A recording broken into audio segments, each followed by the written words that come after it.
The ship's ghost tour gone wrong. It was the first night of their much-anticipated cruise, and the setting sun cast a deep orange glow across the horizon. James, Emily, and their friends, Chris and Maya, stood on the ship's upper deck, soaking in the view as the last bit of daylight faded into twilight. The ship was a colossal relic, over a century old, recently restored for its historical charm, and more intriguingly, for the eerie tales that had swirled around it for decades. A chill ran through the group as the loudspeaker crackled, announcing a ghost tour set to begin in half an hour. Intrigued by rumors of the ship's haunted history, they immediately agreed to go. Who could say no to a ghost tour on a haunted ship? Emily grinned, her eyes alight with excitement. As the group made their way down to the lower decks, they were greeted by a tour guide named Mr. Havers. A thin, somber man with piercing eyes, Havers didn't look like a man who believed in much. Yet his voice dripped with grim fascination as he began recounting the ship's dark past. The first stop was the ballroom. This room used to host grand gatherings in its prime, Havers said, gesturing to the once splendid, now dust-laden decor. But in 1913, tragedy struck. A young woman named Margaret fell from the balcony above. To this day, guests report hearing her sobbing late at night, along with the eerie sound of waltz music, though no band has played here for decades. As they lingered, Emily whispered to Maya, "Can you imagine being stuck here forever, replaying the worst moment of your life?" The tour continued down into the cargo hold, an expanse shrouded in darkness and rusted metal. The lights flickered as Mr. Havers led them deeper. During the ship's last voyage, several crew members disappeared from this very area. No trace was ever found, except for one thing. He pointed to a distant corner where a single lonely shoe lay beneath a broken crate. Just that single shoe lying there all alone. The friends exchanged uneasy glances. Chris, normally the skeptic of the group, muttered, "Bet they just fell overboard and nobody noticed."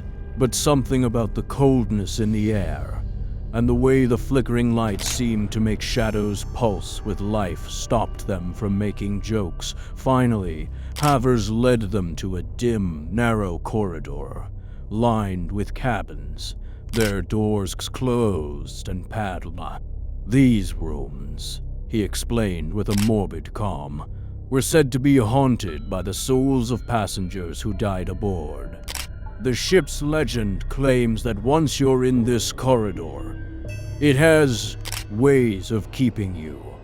When Havers turned and led them back toward the exit, the group hesitated. "Let's just get a quick picture down here," Chris suggested. The rest agreed, but as they turned back, the guide was nowhere in sight. "Oh, Havers," Maya called out, her voice echoing. They tried the door, only to find it locked. Panic set in as they tugged and pushed, but it wouldn't budge. It was as if the very walls had decided to trap them. "This isn't funny, Havers," James shouted. Suddenly, they heard faint, melodic music, the soft, unmistakable notes of a waltz. The group froze, all looking in different directions, trying to pinpoint the source. In the silence that followed, a figure appeared at the end of the corridor. It was a woman, her dress white, flowing as if caught in a slow-motion dream. Her face was obscured by a veil, but even from a distance, they could see that something was. Her movements were jerky, unnatural. She was dancing to music that no one else could hear, drifting closer with each tortured step. "Is that Margaret?" Emily whispered, barely able to get the words out. The figure swayed closer, her form becoming more solid, more real. Chris grabbed Maya's hand and whispered, "Back away," slowly, but it was too late. The waltzing figure stopped abruptly, lifting her head as if sensing their presence. The veil shifted, and for a fleeting moment they glimpsed her face sunken. Hollow eyes stared at them, and her mouth twisted into a grimace of pain. "Run!" James shouted, and they bolted down the corridor. Yet, no matter which turn they took, they ended up back in the same hallway. They doubled back, and suddenly a door creaked open nearby. Inside, they saw a dimly lit cabin that looked like it hadn't been touched in decades. Emily hesitated at the threshold, her breath hitching. "This is the only way," she whispered, stepping inside. The others followed, closing the door behind them as if it could protect them from whatever lurked outside. The room felt like a relic frozen in time, dusty with a single bed, an old dresser, and a cracked mirror. As they caught their breath, Maya noticed something scratched onto the wall above the bed. "They're always watching." Before she could point it out, the mirror on the dresser caught their attention. In its fractured surface, they saw not their own reflections, but shadowy figures crowding the edges, staring at them with hollow, lifeless eyes. No, this isn't real," Chris muttered, backing up until his shoulder pressed against the wall. But then the light flickered, and the figures in the mirror stepped forward, reaching out. James grabbed a chair, intending to smash the mirror, but the instant he swung it, the room fell dark. They were plunged into an oppressive silence, broken only by the sound of footsteps echoing down the hall. Mia grabbed onto Emily's arm. "What do we do?" Before anyone could respond, the door creaked open, revealing Mr. Havers standing in the doorway. But something was wrong.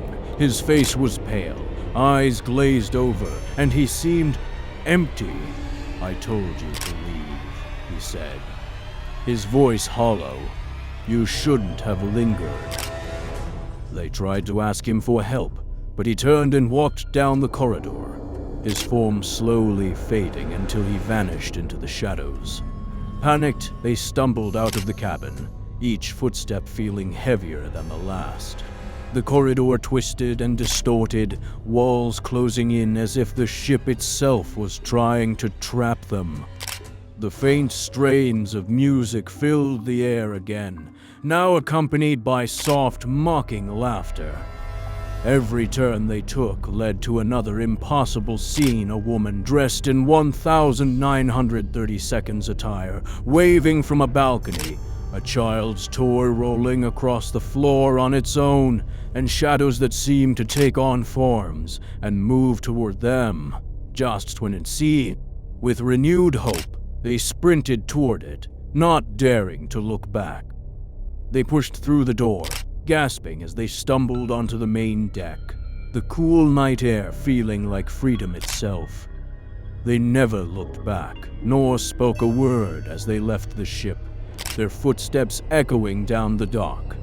When they reached shore, Chris finally broke the silence.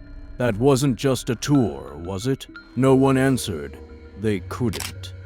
The haunting memories of that night on the ship followed them home, lingering in the shadows, and no one dared to look too closely at any darkened corner again.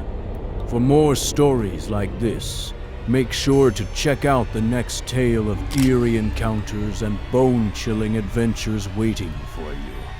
Just click and prepare for another journey into the unknown.